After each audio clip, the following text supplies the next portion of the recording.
السلام عليكم ورحمة الله وبركاته.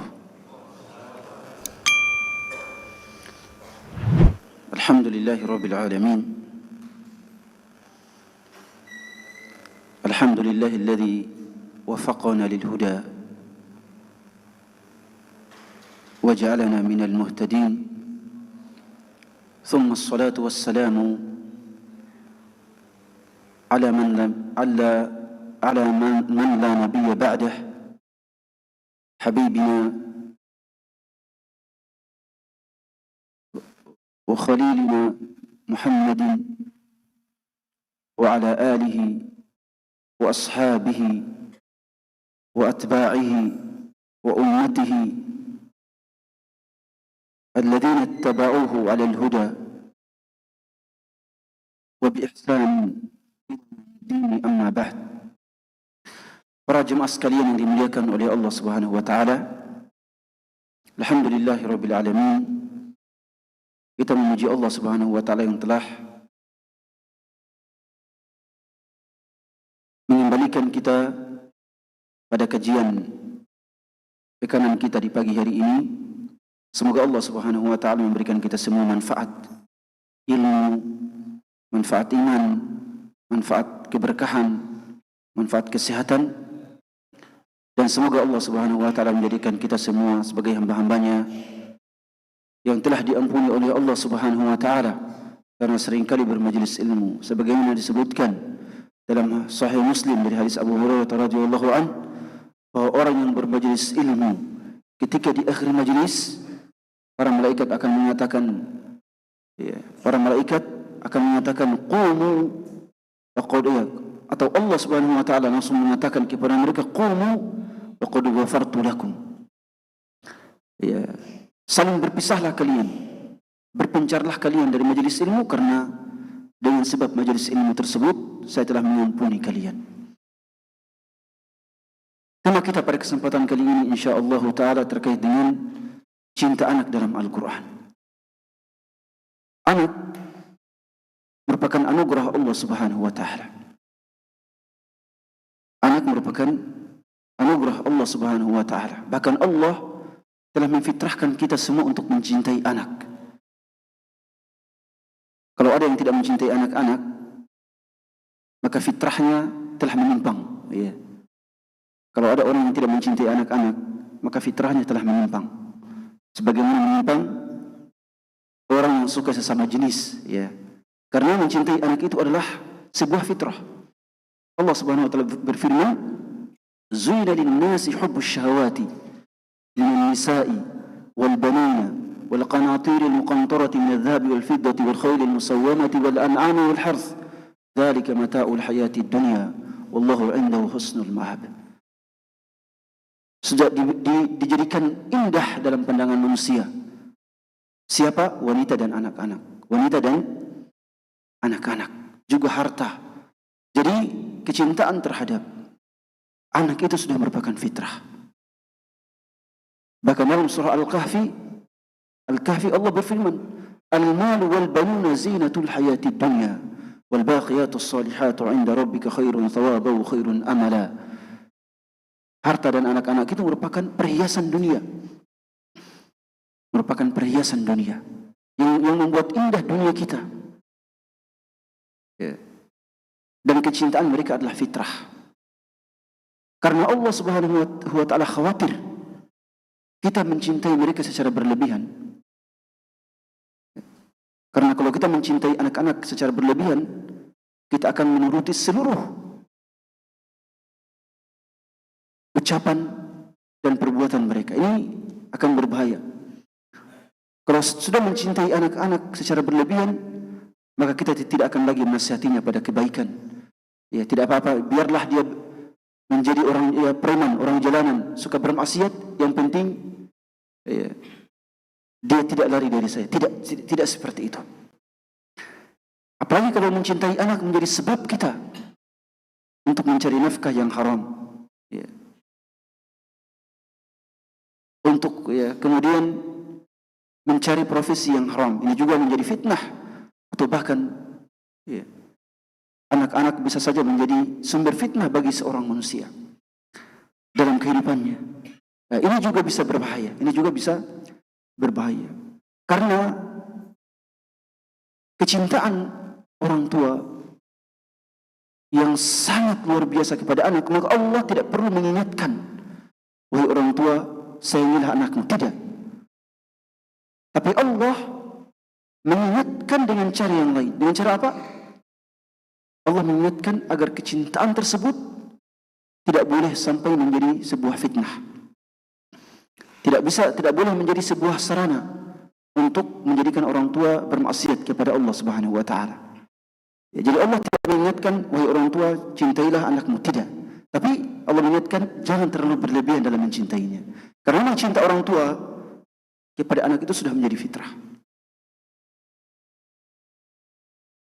Ya, kita sebelum memiliki anak sudah berdoa. Dan memang harus seperti itu. Ya. Berbeda dengan cinta anak kepada kedua orang tua. Itu berbeda. Cinta mereka bukan berasal dari fitrah. Tapi cinta mereka berasal dari pergaulan yang baik, kebiasaan yang baik dari kedua orang tuanya. Kalau ketika sejak ia lahir orang tuanya sudah berbuat baik kepadanya, maka ia akan mencintai mereka. Tapi kalau tidak, maka seorang anak tidak akan mencintai kedua orang tuanya. Sebab itu, karena cinta anak rentan untuk berubah, maka dalam Al-Quran Allah Subhanahu wa taala seringkali mengingatkan anak untuk tidak melupakan cinta dan kasih sayang kepada kedua orang tuanya. Untuk tidak melupakan. Karena bisa saja berubah. Tapi cinta orang tua Allah tidak ingatkan untuk dilupakan. Tapi Allah ingatkan agar tidak berlebihan. Itu saja. Ya. Allah berfirman untuk mengingatkan kita semua. Innama amwalukum wa auladukum fitnah. Wallahu indahu ajrun azim. Ini dalam surah At-Taghabun ayat 14. Innama amwalukum wa auladukum fitnah. Sesungguhnya harta-harta kalian dan anak-anak kalian itu menjadi ujian bagi kalian. Dengan harta kita diuji. Diuji dengan apa? Diuji dengan kecintaan harta. Diuji dengan kekayaan. Apakah bisa membuat kita tetap istiqomah atau harta tersebut membuat kita menyimpang? Demikian pula anak-anak kita. Ujian, fitnah. Fitnah itu dalam bahasa Arab bisa bermakna ujian. Waja'alna ba'dakum li ba'din fitnatan atasbirun dalam surah Al-Furqan. Kami menjadikan kalian ujian bagi sebagian yang lain. Jadi fitnah itu bisa bermakna ujian. Bisa bermakna sarana kepada kemaksiatan. Itu fitnah. Dan juga bisa bermakna kemaksiatan itu sendiri. Dan juga bisa bermakna kekufuran. Wal fitnatu asyaddu minal qatl. Al fitnah di sini kekufuran. Al fitnah di situ kekufuran. Kekufuran itu lebih besar dosanya dibandingkan daripada pembunuhan. Ya. Jadi Allah Subhanahu wa taala mengingatkan. Bahkan Allah juga mengingatkan kedua kalinya dalam surah Al-Anfal.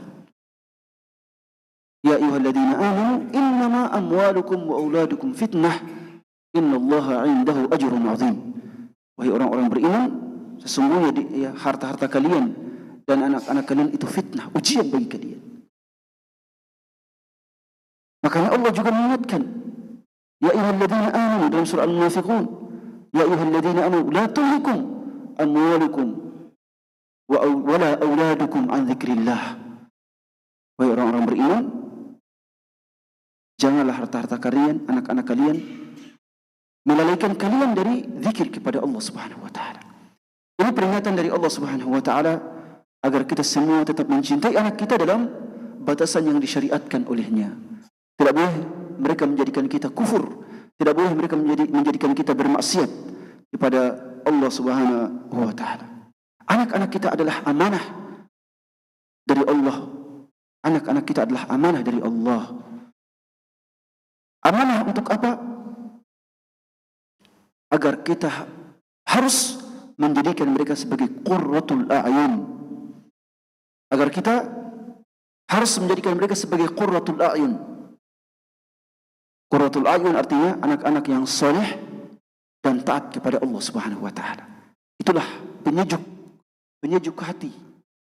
Penyejuk hati-hati kita. Jadi penyejuk hati orang-orang mukmin adalah anak-anak dan keturunan-keturunan yang soleh dan soleh. Itulah penyejuk hati seorang mukmin. Dan tujuan kita berkeluarga.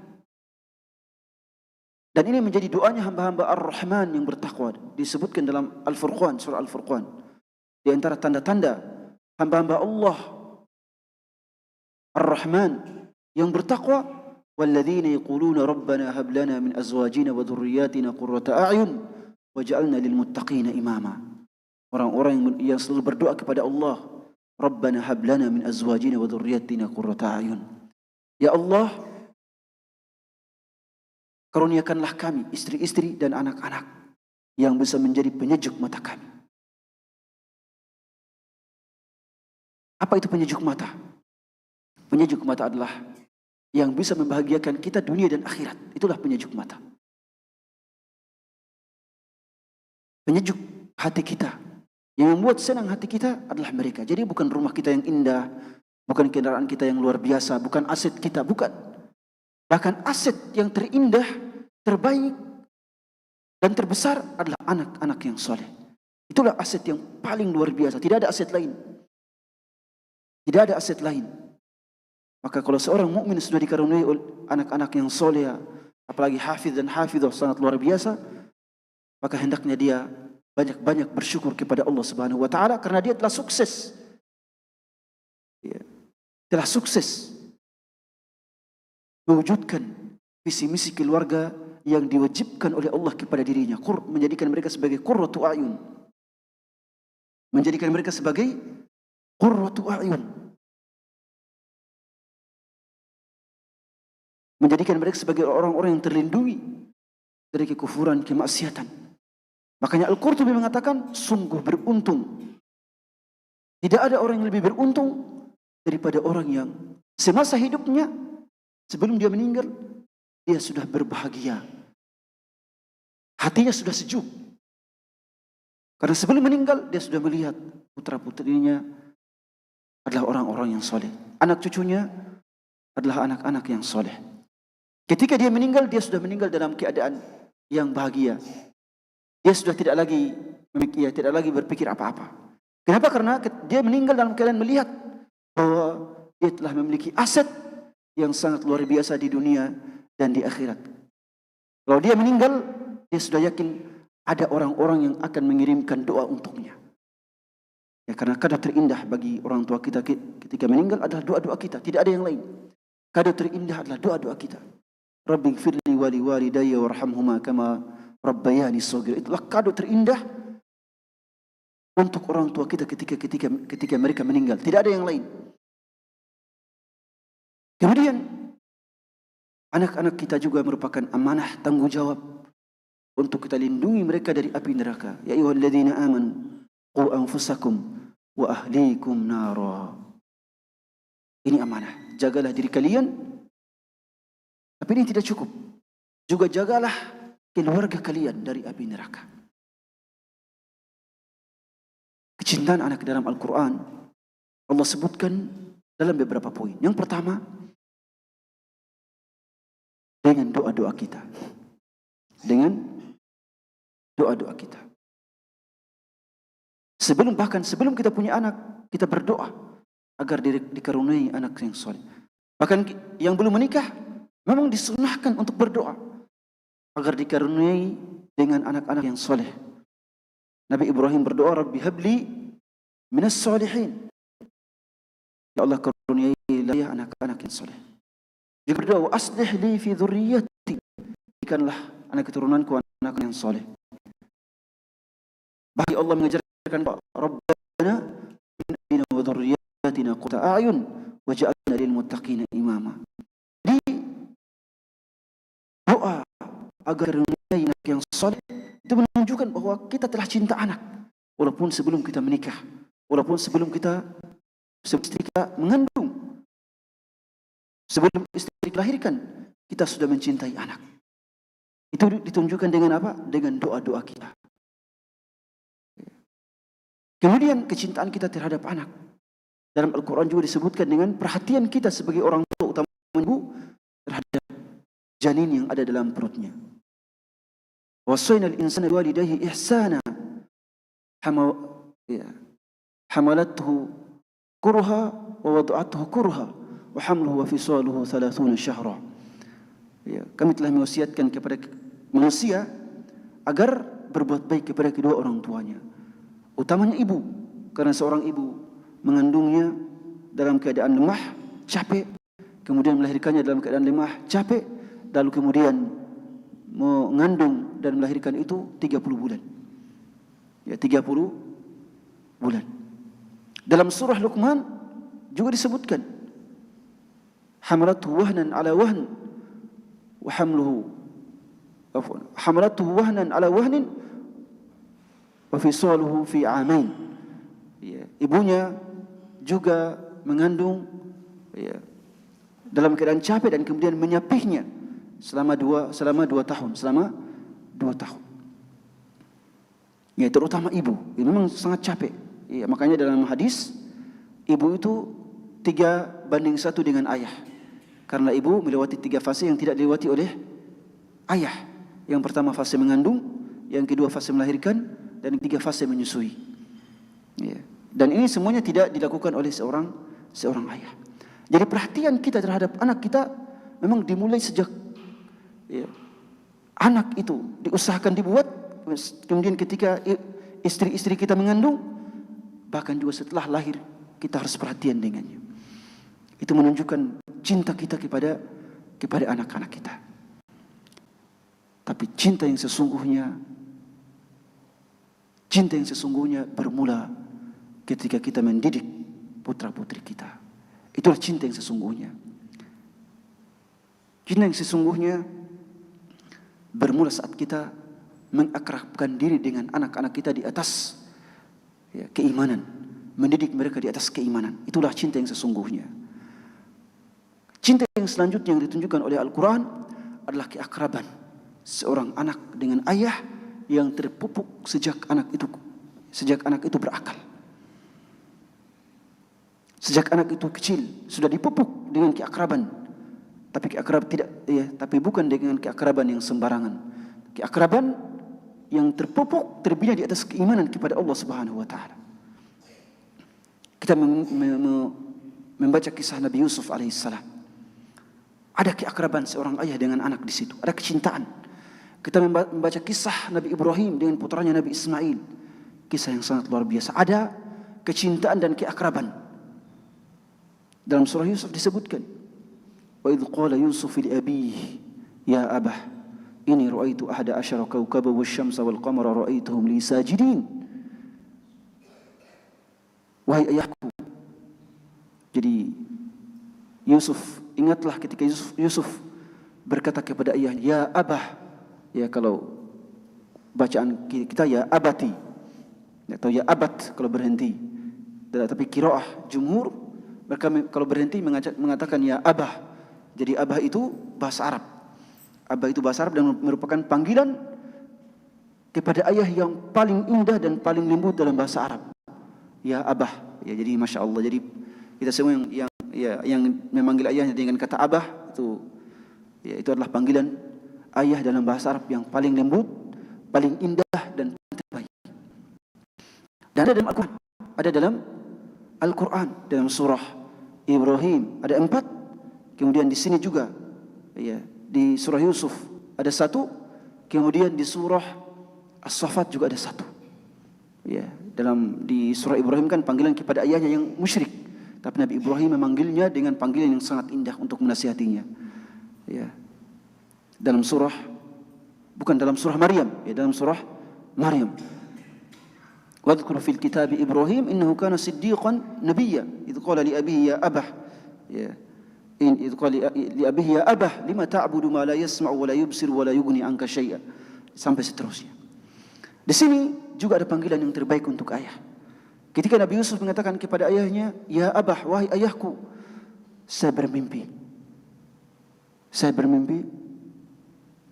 melihat 11 bintang berjajar dengan 1 matahari dan 1 bulan. Semuanya bersujud kepadaku.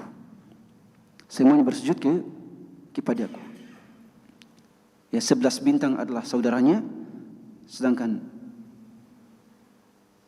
bulan dan matahari adalah ibu dan ayahnya. Kemudian ketika ayahnya Nabi Yakub alaihissalam ketika berfirasat bahwa mimpi ini adalah isyarat dari Allah bahwa Nabi Yusuf akan satu-satunya akan menjadi penerusnya sebagai nabi. Di situ Nabi Yakub kemudian menasihati Nabi Yusuf agar menyembunyikan mimpinya. Karena kadang anugerah dari Allah itu kadang bisa menjadi hal yang menjadi sumber dengki bagi orang lain. Maka Nabi Yakub dengan keakraban, dia mengatakan, qala ya bunay la taqsus ru'yaka ala ikhwatik fayakidu laka kaida. Wahai putraku.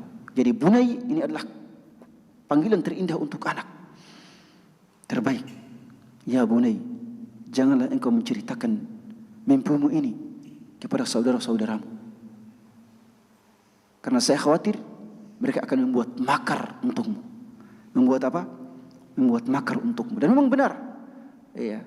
Ketika mereka tahu mimpi tersebut, langsung semuanya dengki dan iri hati. Iya. Langsung mereka apa? Dengki dan iri hati. Langsung setan langsung merasuk ke dalam hati mereka dan menghasut mereka untuk mencelakai Yusuf. Dengan tujuan apa? Mencelakai Yusuf agar mereka menjadi orang-orang yang soleh. Bayangkan ya. Jadi setan menggoda kita itu, kadang menggoda kita untuk bermaksiat, tapi dengan tujuan agar kita menjadi orang-orang yang soleh. Ya. Jadi ini adalah jalan yang salah. Ya. Mencela orang lain demi untuk dengan dalih, dengan alasan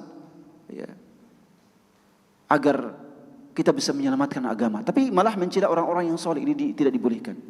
Maka mereka membuat makar, uqtulu Yusufa aw itrahuhu ardan yakhlu lakum wajhu abikum wa takunu min ba'dihi qauman salihin. Mereka mengatakan apa? Bunuhlah Nabi Yusuf atau buanglah ke padang pasir. Tujuannya apa? Tujuannya ada dua. Agar cinta ayah kalian hanya tertuju untuk kalian, dan agar kalian menjadi orang-orang yang soleh. Bayangkan,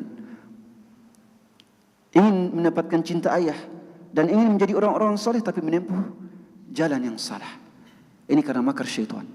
Jadi subhanallah, keakraban Nabi Yusuf dengan ayahnya sangat luar biasa. Juga keakraban Nabi Ibrahim dengan Nabi Ismail. Dalam surah As-Saffat, falamma balagha ma'ahu as-sa'ya qala ya bunay inni ara fil manami anni adhbahuk fanzur madza tara. Qala ya abati if'al ma tu'mar satajiduni insyaallah minas sabirin. Subhanallah, keakraban antara Nabi Ibrahim dengan putranya. Walaupun Nabi Ibrahim dengan putranya kan terpisah jauh, tapi kadang Nabi Ibrahim datang ke Mekah. Nabi Ibrahim di Al-Baitul Maqdis di Palestina, Ismail di Mekah, tapi Ibrahim seringkali menziarahi mereka, menziarahi putranya. Ketika Nabi Ibrahim menziarahi putranya dan bermimpi menyembelihnya, dan waktu itu Nabi Ismail sudah beranjak dewasa. Dia mengatakan, wahai putraku, saya bermimpi menyembelihmu. Mimpinya para nabi itu adalah perintah. Mimpinya para nabi adalah perintah yang harus dilaksanakan. Wahai putraku, saya bermimpi menyembelihmu. Maka bagaimana menurutmu wahai putraku? Nabi Ibrahim tahu bahwa ini perintah dari Allah yang tidak bisa ditawar-tawar. Tapi kecintaan Ibrahim dan kelembutan Ibrahim malah mengatakan kepada Ismail, bagaimana menurutmu wahai Ismail? Untuk juga menguji Ismail bisa menuruti perintah Allah atau tidak. Tapi karena keakraban di atas kesolehan sudah terjalin di antara mereka berdua, maka apa respon Ismail alaihissalam? Ya abah, wahai ayahku, dengan panggilan yang paling indah. Padahal dia sudah tahu dia ini akan disembelih. Ya. Tapi tetap mengatakan kepada ya aba, wahai ayahku, if'al ma tu'mar. Bayangkan kata yang paling indah ya, dari seorang anak. Lakukan apa yang diperintahkan kepadamu, yaitu sembelihlah saya. Satajiduni insyaallah minas sabirin. Engkau akan dapatiku sebagai orang-orang yang bersabar, tidak akan pernah mengeluh. Ya, tidak akan pernah mengeluh dan tidak akan pernah menolak. Keakraban antara anak dengan ayah saat seorang anak beranjak dewasa. Ini berbeda dengan kita semua. Kalau anak-anak kita sudah beranjak dewasa sedikit, oh subhanallah, ya. Disuruh saja susahnya minta ampun, ya. Ya. Tapi itulah keakraban antara Nabi Ismail dengan Ibrahim alaihissalam. Dan inilah yang mesti kita pupuk. Ya, yang mesti kita pupuk agar anak kita walaupun sudah beranjak dewasa, dia harus akrab dengan kita. Dia harus akrab dengan kita. Ya, keakraban ini harus dimulai dengan panggilan-panggilan yang indah, dengan kata-kata yang indah kepada anak-anak kita. Dan memang kata-kata yang indah, kata-kata yang lembut itu prioritasnya adalah kepada istri kita, kepada anak-anak kita. Ya, tentu kita subhanallah banyak bersalah kepada mereka, tapi memang seperti itu prioritas. Kata-kata yang indah, kata-kata yang lembut itu kepada istri dan anak-anak kita, bukan kepada orang lain. Ketika Allah berfirman wa qulu lin-nasi husna, berbicaralah kepada manusia dengan kata-kata yang baik. Prioritasnya memang kepada anak dan istri-istri kita. Ya. Maka kata-kata yang indah itu memang harus ditujukan kepada anak-anak kita. Ya. Agar kita bisa menjalin keakraban dengan mereka. Dan inilah yang ditunjukkan oleh Al-Quran. Ya, bahkan Al-Quran sudah mengisyaratkan. Jadi dalam Al-Quran, panggilan ya bunai itu ada 6. Panggilan ya bunai itu ada 6. Semuanya menunjukkan kasih sayang seorang ayah kepada anaknya. Semuanya menunjukkan rasa empati, perasaan yang sangat luar biasa seorang ayah kepada anaknya. Juga menunjukkan adanya arahan, nasihat seorang ayah kepada anaknya. Ada 6 kali di dalam Al-Quran. 3 kalinya dalam surah Luqman. 3 kalinya dalam surah Luqman. Wa idh qala Luqmanu libnihi wa huwa ya'idhuhu ya bunay la tusyrik billah inna syirka la dzulmun 'adzim. Dalam surah Luqman. Ya bunay intaku. Ya bunay dalam surah Luqman. Ya bunay innaha in takum mithqala habatin min khardalin fatakun fi sakhratin aw fi samawati aw fil ardi ya'ti biha Allah. Kemudian ya bunay la tamshi, ya bunay dalam ayat yang ketiga ya bunay aqimis salata wa'mur bil ma'ruf wa nahy 'anil munkar wasbir ala ma asabak. Ini ada 3. Dan ketiga-tiganya ditujukan oleh Luqman kepada anaknya yang kafir, kepada anaknya yang musyrik dan kafir. Bayangkan, ya, kepada anaknya yang musyrik dan kafir. Kata mayoritas mufassirin, anaknya Luqman Al-Hakim ini kafir. Kemudian berhasil diislamkan kembali oleh Luqman Al-Hakim.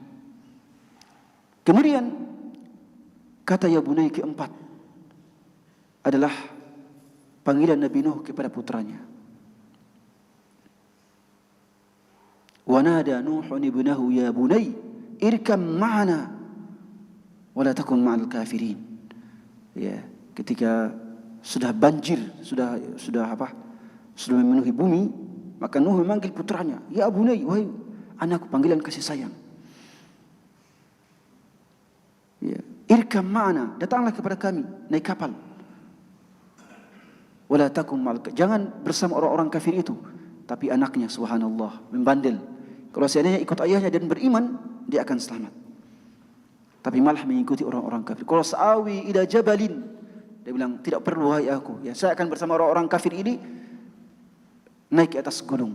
Tapi sangat disayangkan, ya Allah langsung menenggelamkannya. Panggilan seorang ayah kepada putranya. Kemudian yang kelima adalah dalam surah ini, dalam surah Yusuf ayat kelima. Ya bunai la taqsus ru'yak ala ikhwatik. Kemudian yang keenam adalah dalam surah As-Saffat, ini panggilan Ibrahim, ya bunai inni ara fil manami anni adbahuk, ya, tentang kisah Ibrahim yang mengatakan bahwa dia bermimpi untuk menyembelih putranya Nabi Ismail alaihissalam. Jadi ada enam panggilan anak dalam Al-Quran, tapi 4 di antaranya panggilan seorang ayah kepada anaknya yang kafir. Bayangkan, cuma 2 panggilan seorang ayah kepada anaknya yang muslim. Tentunya anak yang muslim yang bertakwa itu perlu lagi untuk lebih prioritas untuk dipanggil dengan panggilan kasih sayang. Tapi di sini mungkin Allah ingin menunjukkan bahwa walaupun anak kita suka bermaksiat, tetap disayangi. Bayangkan, walaupun kafir, tetap dipanggil dengan panggilan yang indah agar dia bisa menerima nasihat kita. Bayangkan, walaupun dia suka bermaksiat, menyimpang dari ajaran agama, tetap kita nasihati secara baik-baik. Ya, bahkan dipanggil dengan panggilan-panggilan yang indah, sangat luar biasa. Ya, sangat luar biasa bahasa Al-Quran. Ya. Dan terbukti Luqman Al-Hakim bisa mengislamkan anaknya. Yang tidak bisa mengislamkan anaknya adalah Nabi Nuh alaihissalam. Tapi itu sudah takdir Allah Subhanahu wa taala. Itu sudah takdir Allah Subhanahu wa taala. Mungkin ada hikmahnya. Mungkin ada hikmahnya. Ya, bahwa kalau kita sudah berusaha untuk mendidik anak kita, tapi anak kita kemudian tetap menyimpang, maka jangan bersedih. Jangan bersedih. Nabi Nuh alaihissalam Nabi Nuh saja sudah berusaha untuk mendidik anaknya, tapi takdir Allah berkata lain. Ya. Itu sudah menjadi takdir. Selama kita sudah berusaha sekuat tenaga untuk mendidik anak-anak kita di atas kebaikan, di atas Islam, maka tanggung jawab kita sebagai orang tua sudah kita laksanakan sepenuhnya. Kalau Allah di hari kiamat kelak meminta pertanggungjawaban dari kita, kita sudah mempunyai jawaban. Ya Allah, di dunia saya sudah mendidiknya, sudah membinanya, tapi dia sendiri yang kemudian menyimpang. Maka Allah kemudian akan memahami jawaban kita. Tapi kalau kita lalai, maka kita semua seorang tua akan dijebloskan pula ke dalam neraka kalau kita lalai. Wal'iyadu billah. Jadi keakraban dengan seorang anak dalam Al-Quran dimulai dengan kata-kata. Saya tambahkan juga dari hadis. Ya. Mungkin juga perlu ada kajian suami dalam perspektif hadis, istri juga dalam perspektif hadis, juga anak-anak dan orang tua dalam perspektif hadis. Hadis-hadisnya sudah lengkap, tinggal dikaji. Ya. Hadis-hadisnya sudah lengkap. Kalau nggak salah saya sudah juga kirimkan ke Ustaz Ridwan, ya, sebagai ketua bidang ketahanan keluarga, ya. Sudah lengkap hadis-hadisnya, tinggal dikaji. Ya. Siapa yang mau menulis disertasi atau tesis terkait dengan itu, hadis-hadisnya sudah lengkap. Ya, tinggal dianalisa, ya, atau dianalisis, ya, dan dirampung. Tidak perlu lagi mencari di buku-buku hadis yang sangat banyak itu. Ya. Dalam hadis untuk mendekatkan, mengakrabkan diri dengan anak, selain tadi kata-kata yang baik, juga yang kedua adalah kecupan dan ciuman kepada anak-anak kita. Kadang-kala kita lupa, ya, tentang terkait dengan kecupan dan ciuman ini. Kita suka mencium anak saat kecil, tapi kalau sudah beranjak besar, kita sudah tidak lagi menciumnya. Ini problem. Rasulullah SAW sendiri, walaupun Fatimah sudah menikah, Rasulullah tetap menciumnya, ya, mencium dahinya. Bayangkan, ya, padahal Fatimah sudah menikah, tetap dicium itu, ya, anaknya. Ini menunjukkan bahwa orang tua harus sering-sering mencium anaknya. Ya. Dan ini ada dalam hadis Rasulullah SAW. Rasulullah seringkali mencium cucu-cucunya, anak-anaknya. Ini merupakan sunnah. Makanya dalam Sahih Muslim dari hadis Abu Hurairah radhiyallahu an, ada seorang sahabat yang bernama Al-Aqra ibnu Habis. Beliau ini Arab Badui. Ya. Ketika melihat Rasulullah mencium anak-anak, dia mengatakan, "Ya Rasulullah, inna li asyratan minal walad, ma qabbaltu wahidan minhum. Wahai Rasulullah, saya lihat Anda ini suka mencium anak-anak. Saya, kata beliau, kata Al-Aqra radhiyallahu anhu, saya punya 10 anak wahai Rasulullah, tapi saya tidak pernah mencium satupun dari mereka. Bayangkan. Ya, atau mungkin dicium waktu kecil, tapi setelah besar tidak lagi dicium. Ya. Maka Rasulullah mengatakan apa? Innahu man la yarham la yurham. Wahai Al-Aqra, orang yang tidak menyayangi tidak akan pula disayangi oleh Allah. Ya, jadi menyayangi anak salah satu ekspresinya adalah dengan ciuman. Ya, walaupun dia sudah besar, tetap dicium. Tapi tentunya mencium anak kecil dengan orang besar berbeda ya, itu ya berbeda ya. Karena kalau putri kita misalnya, kalau kita laki-laki mencium, ya kita laki-laki mencium putri kita yang sudah besar, tentu ada batasan-batasannya. Ya, dicium kepalanya, dicium dahinya, ya dicium pipinya, ya. Ya, tetap ada batasan-batasannya, ya.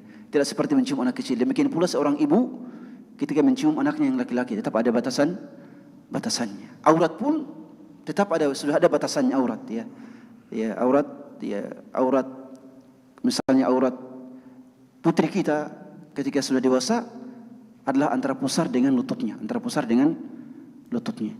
Ya, walaupun juga di bagian di atas pusarnya tetap tidak boleh diperlihatkan secara sembarangan sebagai adab.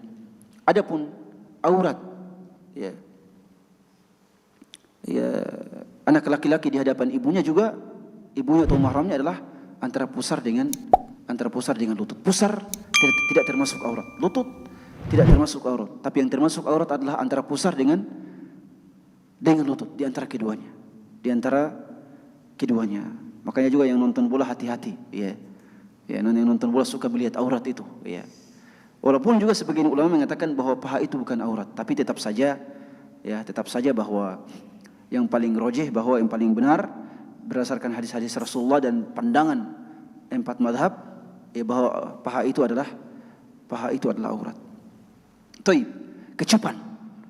Ini memang, dan kita sendiri subhanallah, kita seorang ayah kadang lupa mencium anak-anak kita. Kita malah kadang anak-anak kita yang mencium kita. Pergi ke sekolah, pulang sekolah kita dicium tangan kita. Tapi kita kurang mencium anak kita. Harusnya kita juga demikian, mencium mereka. Ya. Dan ini merupakan sunnah yang seringkali kita abaikan sebagai seorang ayah, sebagai seorang ibu.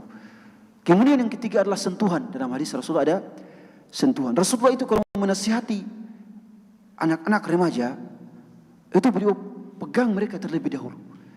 Rasulullah kalau menasihati remaja, itu Rasulullah pegang mereka. Menasihati Ibnu Umar radhiyallahu anhu yang remaja, memegang bahunya. Ya. Makanya dalam Sahih Bukhari dalam hadis Abdullah Ibnu Umar, akhadha Rasulullah SAW bimankibai. Rasulullah memegang kedua pundaku dan mengatakan, kun fid dunya ka'annaka gharibun aw 'abirus sabil.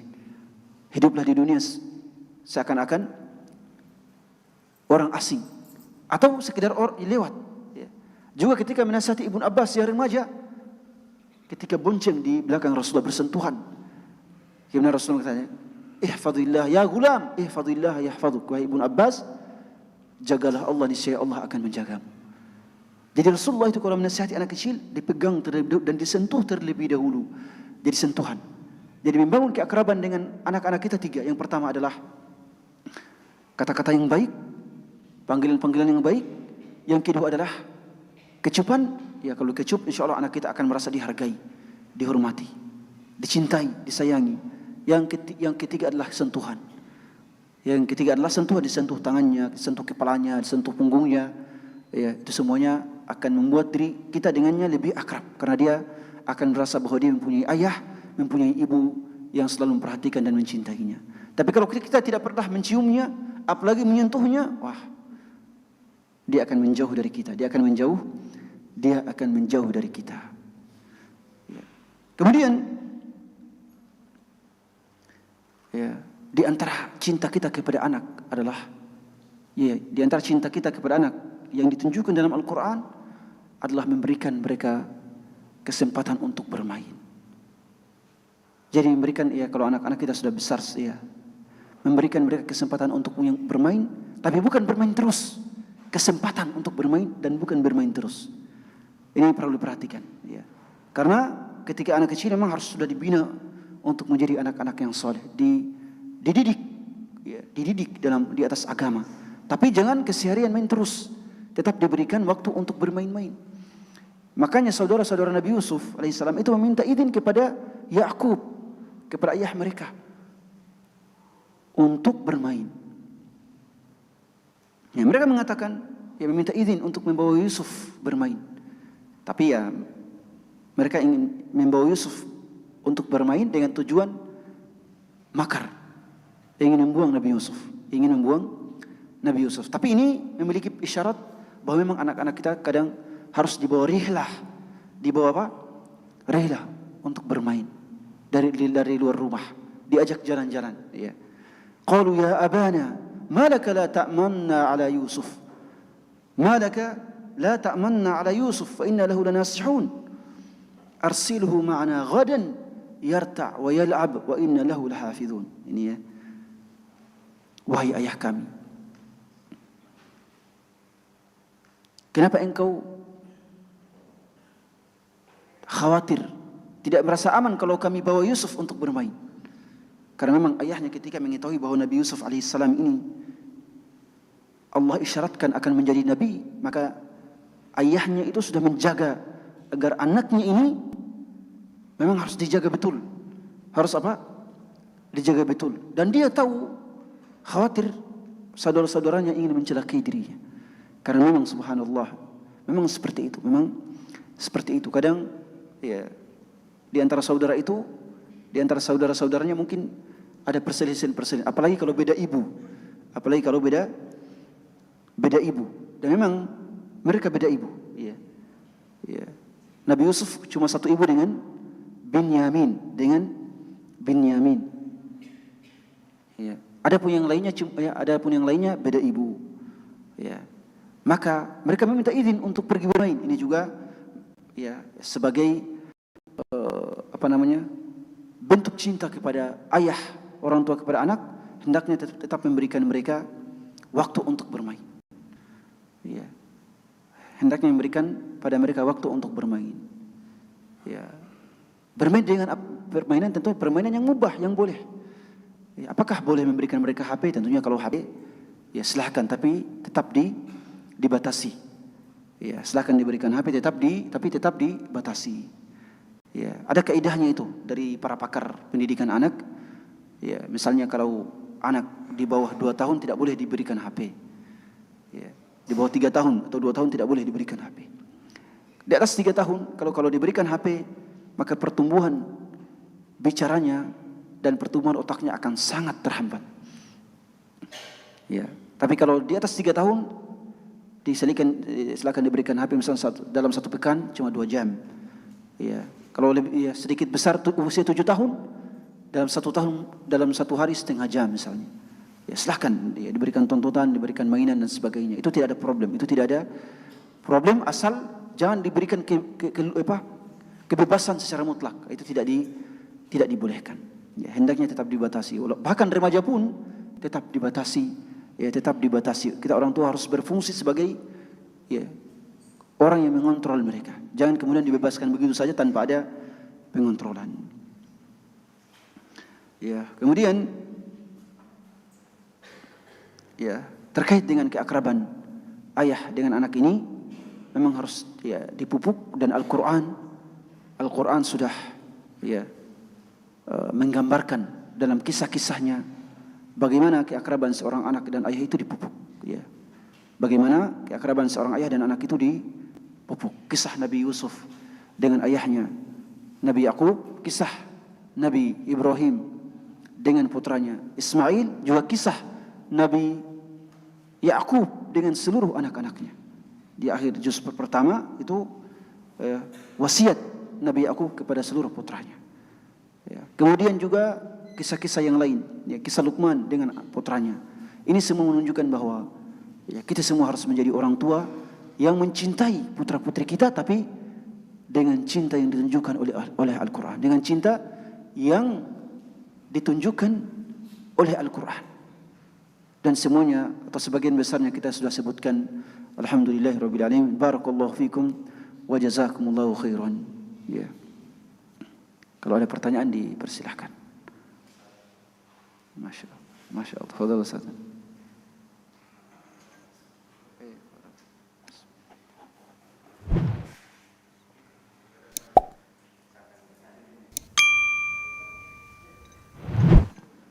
Silakan.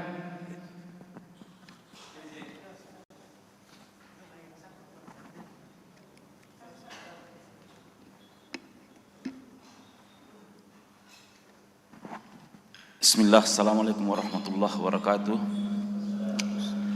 Langsung, sejak kapan tanggung jawab orang tua secara materi kepada anak itu berakhir?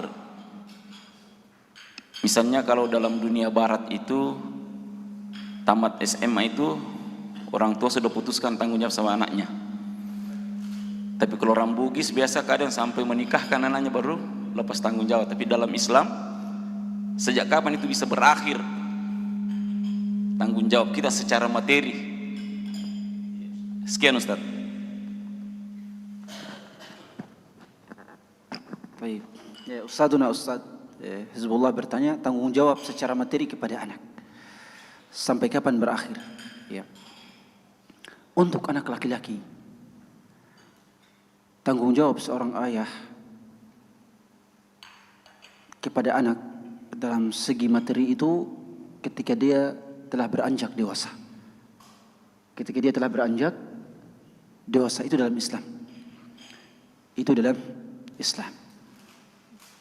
Ketika dia beranjak dewasa, sudah dewasa langsung orang tua sudah boleh untuk melepaskan diri dari tanggung jawab materi.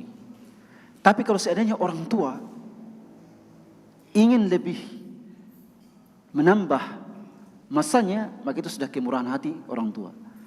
Satu ya, sudah ya, kalau orang tua ingin menambah masa pembiayaan materi kepada putranya sampai selepas kuliah, maka itu kembali kepada orang tua. Tapi secara hukum agama, kalau anak itu sudah dewasa, tanggung jawab materi itu kembali kepada dirinya. Tanggung jawab materi itu kembali kepada dirinya. Maka orang tua saat itu sudah akan mengatakan, ya silahkan mencari nafkah sendiri. Sudah bisa. Tapi kan mungkin budaya kita tidak seperti itu. Jadi kita sebagai orang tua harus bermurah hati. Harus bermurah hati sampai sampai selesai kuliah misalnya, sampai dapat kerja, ya silahkan, karena zaman sekarang juga zaman yang serba sulit. Ya.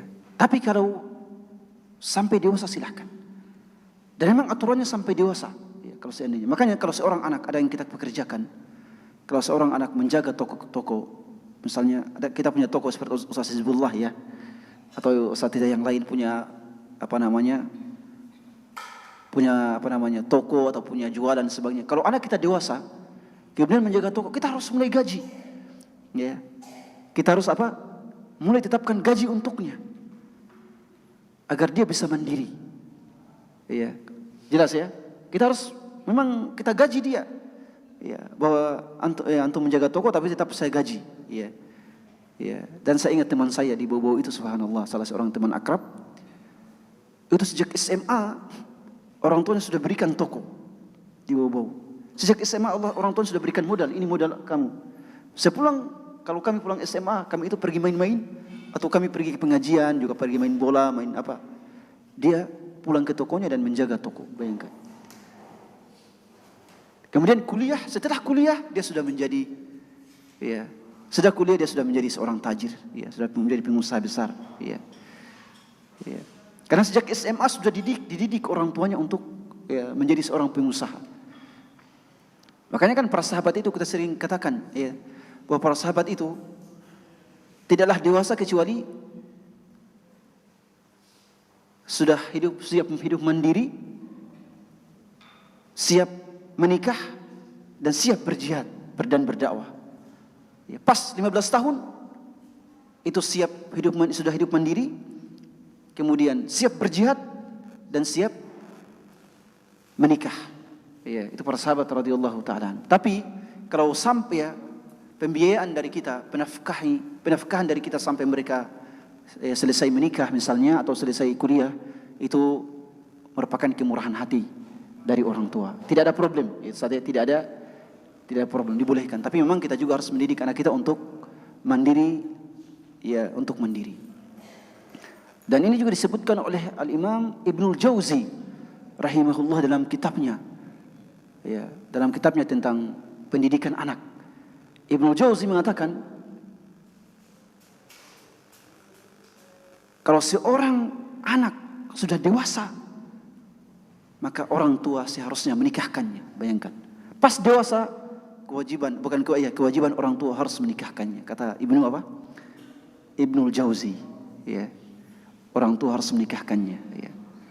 Saya dulu baca itu dengan Ustadz Diaul Haq di Madinah, anaknya Ustadz Qasim. Ya.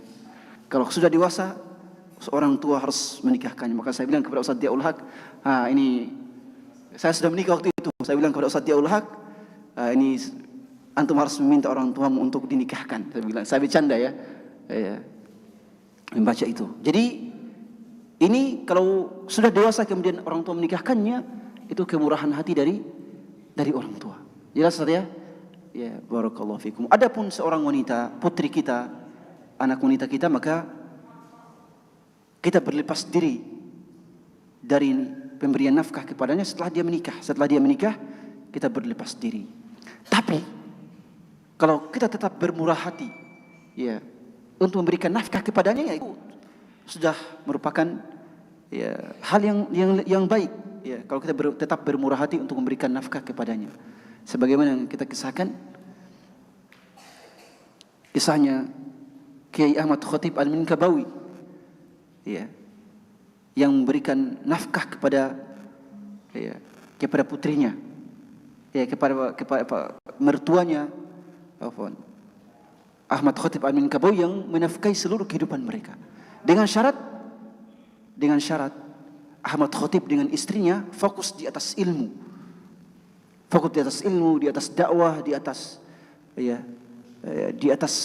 kajian keislaman. Ya. Barakallahu fikum wa jazakum khairan. Barakallahu fiik, Ustaz, ya. Masyaallah.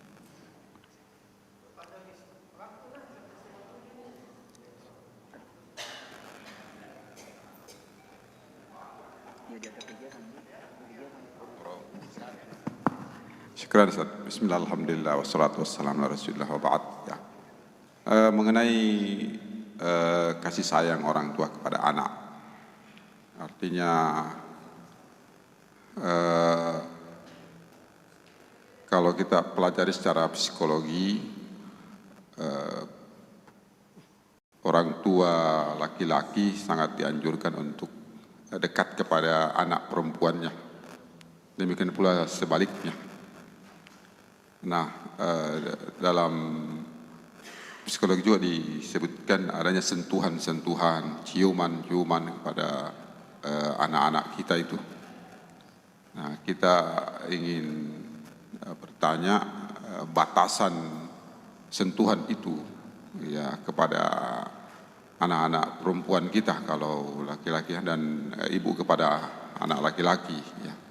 Sebab katanya kalau tidak disayang-sayang di rumah, nanti dia cari di luar siapa yang menyayangi dia, seperti itu. Nah, batasannya, Ustaz, ini batasannya. Karena saya biasa lihat juga orang tua di sini masih dia cium anaknya, turun dari motor masih dia cium, padahal perempuan ini.